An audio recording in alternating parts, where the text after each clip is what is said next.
Hi Bob. I've been reading a lot about the Arab Spring recently, and I'm particularly interested in Tunisia's role in it. It seems like such a significant event in recent history. What can you tell me about Tunisia's role in the Arab Spring and its impact on the country? Hi Alice. Absolutely, Tunisia played a pivotal role in the Arab Spring. The Arab Spring was a series of pro-democracy uprisings that swept through the Arab world in the early 2010s, and Tunisia is often referred to as the birthplace of the Arab Spring. It all started in December 2010 when Mohamed Bouazizi, a young Tunisian street vendor, set himself on fire in protest of police corruption and ill treatment.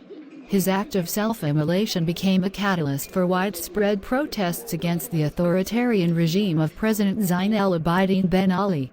Yes, I remember reading about Mohamed Bouazizi. His tragic act of protest seemed to resonate with many Tunisians who were frustrated with corruption and lack of political freedoms. What happened next? Well, the protests in Tunisia gained momentum rapidly, spreading from Bouazizi's hometown of Sidi Bouzid to other parts of the country. The government responded with a heavy hand, using violence to suppress the demonstrations.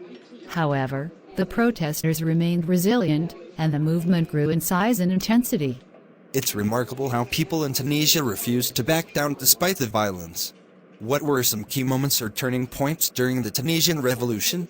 One of the critical moments was on January 14, 2011, when President Ben Ali fled the country in response to the mounting pressure. This marked a significant victory for the protesters and the beginning of a transitional period. The political landscape in Tunisia was transformed as opposition groups and civil society organizations began to play a more prominent role. That's a significant development. What happened in the aftermath of Ben Ali's departure?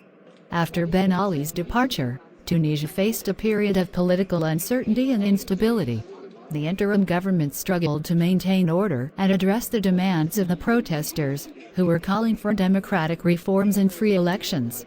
In October 2011, Tunisia held its first post-revolution elections to choose a constituent assembly tasked with drafting a new constitution. It must have been a challenging process, drafting a new constitution from scratch. How did Tunisia manage to navigate these challenges? It was indeed a challenging process, but Tunisia managed to navigate these challenges with relative success compared to some other countries that experienced the Arab Spring. One key factor in Tunisia's success was the willingness of various political and civil society actors to engage in dialogue and compromise. The Ennahda movement, an Islamist party, emerged as a significant political force, but chose a more moderate and inclusive path. They collaborated with secular parties and civil society to draft a progressive constitution that emphasized human rights, gender equality, and the separation of powers. That's fascinating how they were able to find a common ground despite their ideological differences. What were some of the notable outcomes of this new constitution? The new constitution, adopted in January 2014, was indeed a milestone. It established Tunisia as a civil state with a strong emphasis on individual rights and freedoms. It also created a parliamentary system of government with a president as the head of state and a prime minister as the head of government. One of the notable outcomes was the establishment of the Independent High Authority for Elections, which ensured transparent and fair elections. Tunisia held its first democratic presidential and parliamentary elections in 2014, solidifying its transition to a democratic state. It's impressive how Tunisia managed to build a democratic system from the ground up in such a relatively short time. What about the impact on the country's economy and society? The impact on Tunisia's economy and society was mixed. While the revolution brought about positive changes in terms of political freedoms and human rights, it also introduced economic challenges.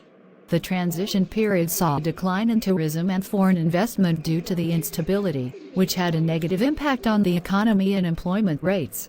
However, Tunisia's commitment to democracy and the rule of law helped maintain a level of stability that was often lacking in other post-Arab Spring countries.